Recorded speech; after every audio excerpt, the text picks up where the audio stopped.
Selam dostlar, hammaga tushunib yetganingizdek biz bugungi videomizda Roblox'da boylikka erishamiz. Va biz buning uchun Roblox o'yinida hozir biz levelimizni tiklashimiz zarur. Buning uchun bizga kerak bo'ladigan hamma narsalar mavjud. Bu o'yinda albatta bugun o'ynab maza qilamiz. Hop, mashinaga o'tiramiz.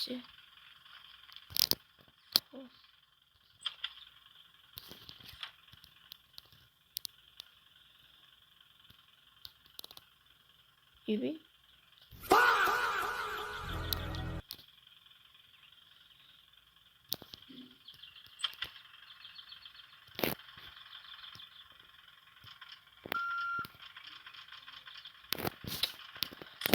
Görsün oynayıp diyor böyle.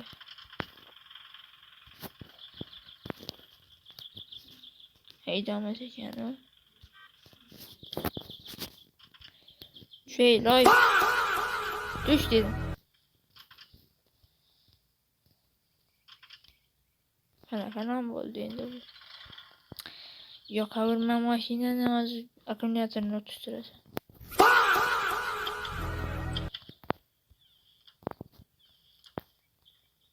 Tur dedim şimdi. Skors hala oynayıp iyi.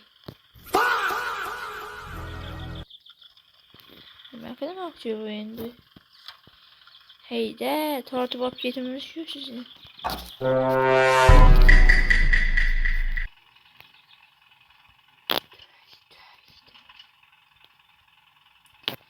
Cine düş.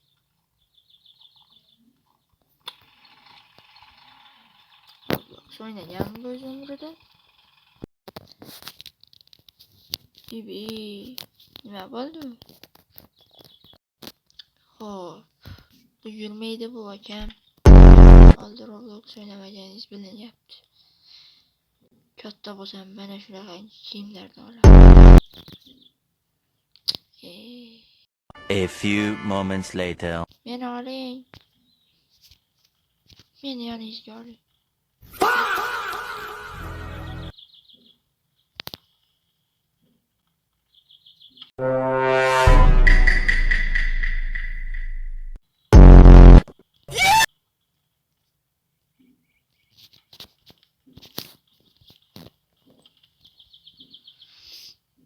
Karakterler bitti, adam alamız top oldu, tamam haydaymış. Biz bilen oyna alayanlar var, oynalmayanlar var karakterler.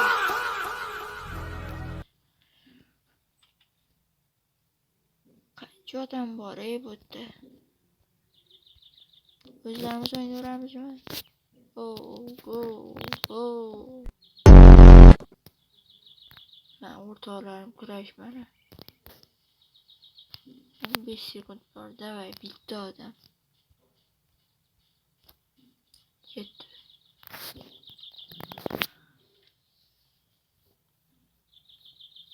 A few moments later.